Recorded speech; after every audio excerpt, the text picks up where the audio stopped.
एक लड़का 10 साल से जेल की सलाखों के पीछे सजा काट रहा था और जब उसकी कोर्ट में पेशी होती है जमानत के समय, तब जज साहिबा जब उसे कोर्ट में अपने पास बुलाती हैं पेशी के समय, जमानत के समय, तब जज साहिबा उस लड़के से पूछती हैं कि आखिर तुम ये बताओ, जेल में आखिर कैसे आए थे? तुमने किसी का मर्डर किया था? ऐसा कौन सा कार्य किया था, कांड किया था जिसकी वजह से आज तुम सलाखों के पीछे हो? जब लड़का जज साहिबा के सामने हाथ जोड़कर रोने लगता है फपक फपक कर, तब जज साहिबा को अपनी बीती दास्तां सुनाता है। तब जज साहिबा भी उसकी बातें सुनकर फपक फपक कर रोने लगती हैं। तो दोस्तों, आखिर उस लड़का ने क्या बयान दिया था जिससे सुनकर जज साहिबा के होश उड़ जाते हैं? और तो आइए जानते हैं इस सच्ची घटना के माध्यम से कि आखिर उस लड़का ने क्या बयान दिया था। नमस्कार दोस्तों, मेरा नाम है माधुरी राजपूत।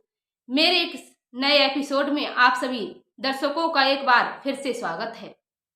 दरअसल ये घटना है केरल के पास एक गांव पड़ता है उसकी, 2009 की। उसमें एक परिवार रहता था जिसमें मनोरथ थे और मनोरथ की पत्नी थी और उनका एक लड़का था जिसका नाम था विवेक। ये 3 लोग एक परिवार में रहते थे और मनोरथ की पत्नी बहुत ही ज्यादा बुजुर्ग हो चुके थे और बहुत ही ज्यादा कमजोर हो चुके थे, इसीलिए वो कोई भी काम के लिए कर नहीं पा रहे थे। तो उनके घर की परिस्थिति और जीवनचर्या बड़े ही हैरत से गुजर रही थी, बड़े ही परेशानी के साथ गुजर रही थी। और उनका जो एक लड़का था उसकी उम्र लगभग, विवेक की उम्र तो 15 साल की थी। विवेक की उम्र 15 साल की होती है और वो अपने माता पिता की परिस्थितियों को देखता है, परेशानियों को देखता है। तो एक दिन भाई विचार बनाता है, क्यों ना मैं कोई कार्य कर लूं, कोई काम कर लूं। मैं अपने लिए कोई काम ढूंढ लेता हूं। जब मैं उस काम के लिए करूंगा तो मेरे माता पिता का थोड़ा हाथ बट जाएगा और उन्हें भी परेशानी कम हो जाएगी।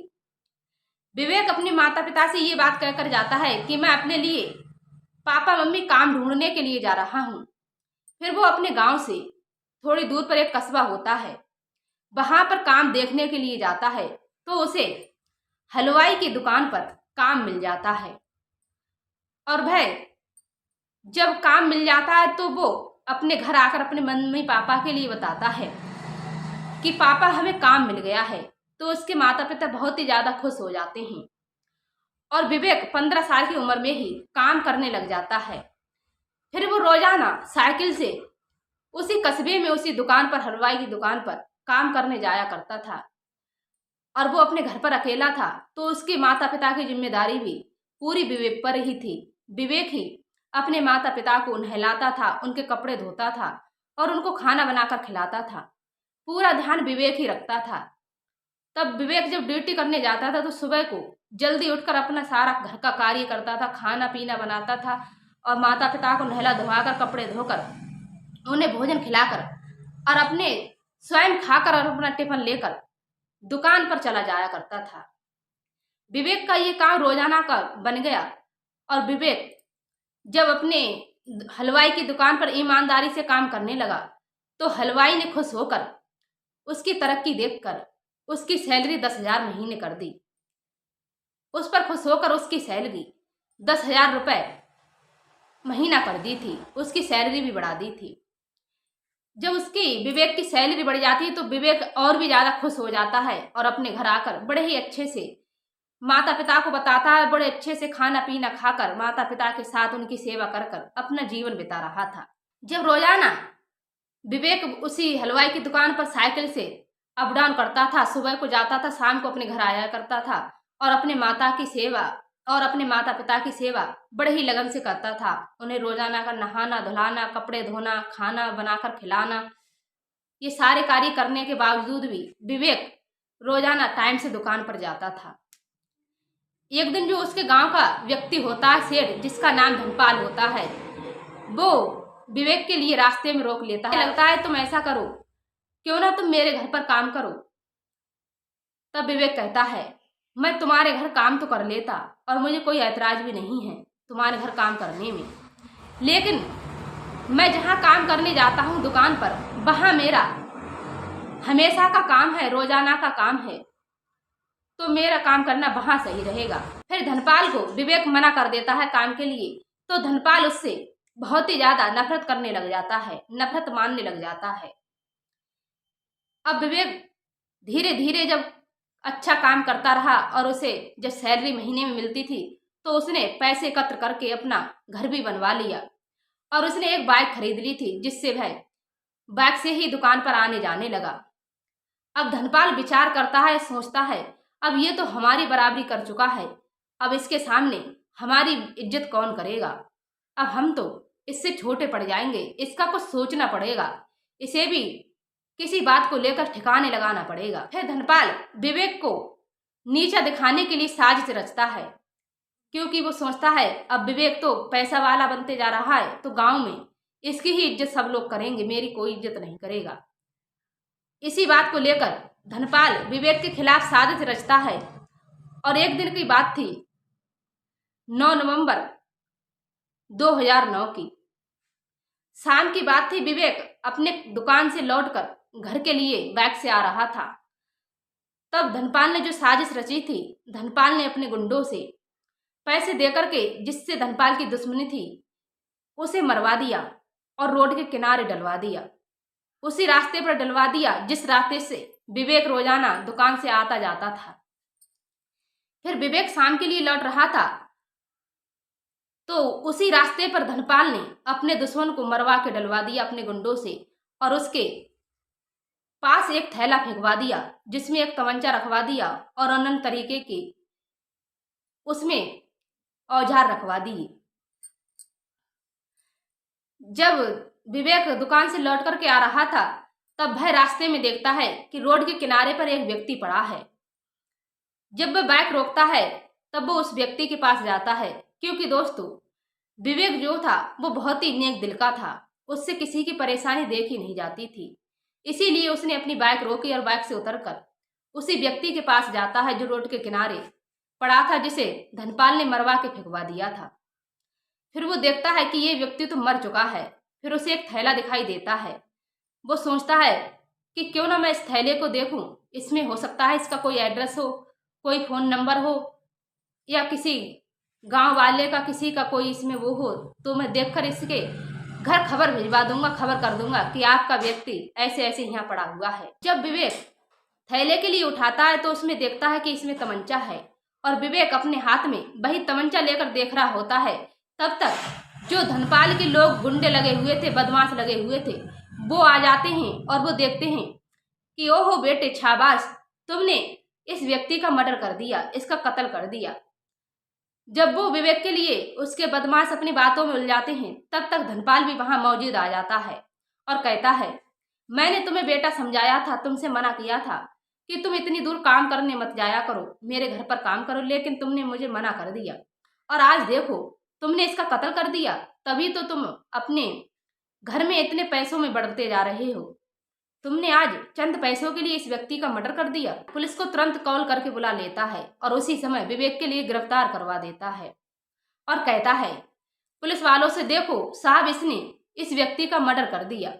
लेकिन विवेक धनपाल के बहुत ही ज्यादा हाथ जोड़ने लगता है, उसके पैरों में गिड़गिड़ाने लगता है कि देखो मैंने इसका कत्ल नहीं किया है बाबूजी, तुम मुझे झूठे केस में मत फंसाओ, मेरे बूढ़े माता पिता हैं, आखिर अगर मैं इस केस में फंस गया तो मेरे माता पिता की देखभाल कौन करेगा? मैं ही तो अपने माता पिता का एक सहारा हूँ जो उनकी देखभाल करता हूँ। मेरे माता पिता तो खुद से भोजन भी नहीं बना पाते हैं। और विवेक बहुत ही ज्यादा गुजारिश करता है धनपाल से, लेकिन धनपाल अपने घमंड में इतना चूर होता है कि वो धनपाल विवेक की एक नहीं सुनता है और पुलिस के लिए विवेक को हवाले कर देता है। फिर पुलिस विवेक को उठाकर ले जाती है और सलाखों के पीछे डाल देती है, उस पे एक हत्या का आरोप लगाकर उस पे धाराएं लगाकर जेल में भिजवा देती है।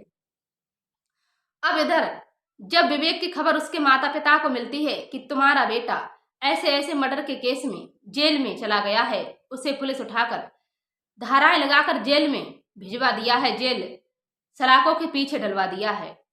अब उसके माता पिता इतनी बात सुनते हैं तो श्रवण कुमार के जैसे माता पिता थे रामायण में, वैसे ही विवेक के भी माता पिता थबक फबक कर रोने लगते हैं और बहुत ही ज्यादा दुखी होने लगते हैं। सोचते हैं कि मेरा बेटा ही था सहारा, जो हमें भोजन खिलाता था, हमें नहलाता धुलाता था। अब हमारा सहारा तो कोई नहीं रहा मेरा। और वो सोचते हैं कि मेरा बेटा इतना सीधा था, मेरा बेटा कभी भी किसी का बुरा नहीं कर सकता और ना ही किसी का मर्डर किया है, उसे किसी ने साजिश करके फंसाया है। लेकिन उसके माता पिता के सोचने से होगा ही क्या। अब तो विवेक सलाखों के पीछे था और उसकी सुनने वाला कोई नहीं था। तब एक दिन विवेक के माता पिता की भूख प्यास से तड़प तड़प कर मौत हो जाती है, क्योंकि उनके खाना खिलाने वाला कोई नहीं था, उनकी देखभाल करने वाला भी कोई नहीं था और ना ही उनकी सेवा करने वाला कोई था, क्योंकि केवल एक ही विवेक था। विवेक तो अब सलाखों के पीछे था। तो एक दिन विवेक के माता पिता की तड़प तड़प कर मौत हो जाती है और विवेक बेचारा जब जेल में उसे सुनने के लिए मिलती है कि उसके माता पिता की तड़प तड़प कर मौत हो चुकी है, तो विवेक जेल में बेसहारा था और जेल में ही बहुत ही ज्यादा दुखी हुआ और बहुत ही ज्यादा रोया चिल्लाया, लेकिन उसकी सुनने वाला तो कोई नहीं था। फिर विवेक के जो माता पिता थे, जो विवेक के कोई रिश्तेदार थे, उन्हें उनके माता पिता ही मरने की खबर मिलती है, तो वो ही आकर उनका दाह संस्कार करते हैं और उनके संस्कार करने वाला भी कोई नहीं होता है। तभी एक दिन जब विवेक की जमानत के लिए पेशी होती है कोर्ट में, और विवेक जब कोर्ट में पेश होता है, और उस कोर्ट में दोस्तों एक लेडी जज होती हैं, और जज साहिबा के सामने जब विवेक खड़ा होता है आकर के, तब जज साहिबा विवेक से पूछती हैं कि तुम कुछ कहना चाहते हो, तुम बताओ आखिर तुम यहाँ कैसे आए थे। फिर विवेक हाथ जोड़कर जज साहिबा के सामने रोने लगता है और बहुत ही ज्यादा दुखी होने लगता है और विवेक अपनी दास्तां सुनाता है। तब विवेक कहता है कि जज साहिबा, मैंने उस व्यक्ति का कत्ल नहीं किया था। मेरे गांव का एक व्यक्ति है धनपाल, जो सेठ है, उसने मुझे साजिश कर फंसाया था। उसी ने उस व्यक्ति को मारकर अपने गुंडों से डलवा दिया था रोड पर, जहां से मैं दुकान से रोज आता जाता था। और एक दिन मैं शाम के लिए आ रहा था, तो मैंने रोड के किनारे उस व्यक्ति को मरा पड़ा हुआ देखा। तो मैंने देखा कि एक व्यक्ति रोड के किनारे पड़ा है, तो मैंने उसके पास एक थैला पड़ा हुआ था और मैंने उसी थैले में ये सोचकर देखा कि इसमें कोई फोन किसी काम के लिए कहा था। तो मैंने भी धनपाल की बात नहीं सुनी थी, इसीलिए धनपाल ने भी मुझे फंसाकर ऐसे ही झूठा केस लगाकर जेल में डलवा दिया सलाखों के पीछे। आज मैं भी बिना गुनाह किए जेल की सलाखों के पीछे हूँ और सजा काट रहा हूँ।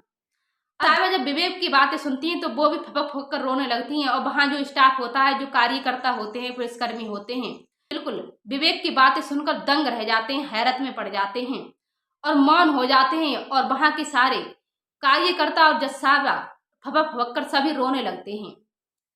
फिर जज साहिबा क्रोध में आकर पुलिस वालों के लिए आदेश करती हैं कि विवेक के गांव का जो धनपाल है, उस व्यक्ति के लिए पकड़ कर लाओ और उसे सलाखों के पीछे डलवा देती हैं। उसे पकड़वाती हैं धनपाल के लिए। जब बुलाती हैं तो धनपाल से पूछती हैं कि आखिर तुम ये बताओ, तुमने विवेक के लिए क्यों फंसाया था। फिर धनपाल अपनी सभी बात के लिए बांधता है और कबूलता है और बयां करता है कि मेरी जिस व्यक्ति का मर्डर के केस में विवेक सलाखों के पीछे हैं, उस व्यक्ति से मेरे पैसे को लेन देन था और उसने मुझे पैसे नहीं दिए थे, इसी कारण से मैंने उसे मरवा दिया और विवेक के ऊपर इल्जाम रख दिया। जब धनपाल अपना जुर्म कबूल कर लेता है तो जज साहिबा धनपाल के लिए आजीवन कारावास की सजा बोल देती हैं और धनपाल सलाखों के पीछे हो जाता है। अब जिसने गुनाह नहीं किया था, विवेक ने नहीं किया था, तो विवेक तो बाइज्जत बरी कर दिया जाता है, क्योंकि दोस्तों कहते हैं कि जो व्यक्ति जैसा करता है उसके साथ में वैसा ही होता है। कहते हैं कि अगर किसी के लिए गड्ढा खोदोगे तो एक दिन तुम खुद ही उसी गड्ढे में गिरोगी। इसीलिए कहा जाता है कर भला तो होगा भला और कर बुरा तो होगा बुरा। इसीलिए दोस्तों आपसे एक ही गुजारिश है, अगर आप किसी के साथ में अच्छा ना कर सको तो किसी के साथ में बुरा भी मत करो। और यहाँ तक हो सके और जहाँ तक हो सके आपसे, तो हमें आप सभी की एक दूसरे की मदद करनी चाहिए। अगर मदद भी ना कर सको तो किसी का बुरा भी नहीं करना चाहिए। इसीलिए हमें इस कहानी से सीख मिलता है। इसीलिए हमें इस कहानी से यही सीख मिलती है, अगर हम अच्छा कार्य करेंगे और अपनी सच्चाई पर अटल रहेंगे तो एक दिन जीत हमारी ही होगी, सच्चाई की ही जीत होती है और झूठ हमेशा हार जाता है। फिर विवेक को बाइज्जत बरी कर दिया जाता है फिर विवेक के लिए बाजित बरी कर दिया जाता है और विवेक जज साहिबा से कहता है जाते जाते कि हे जज साहिबा, मैं तो कहीं का नहीं रहा, मेरी जिंदगी तबाह हो गई और मेरे सारा कुछ मिट्टी में मिल गया, मैं तो खाक हो गया, मेरे पास अब तो कुछ नहीं रहा, मेरे माता पिता की भी तड़प तड़प कर मौत हो गई। जाते जाते जज साहिबा से दिनेश, जाते जाते जज साहिबा से विवेक ये कहकर जाता है और विवेक अपने घर चला जाता है। दोस्तों, मिलते हैं ऐसी सच्ची घटना के साथ किसी नेक्स्ट एपिसोड में। तब तक के लिए जय हिंद, जय भारत।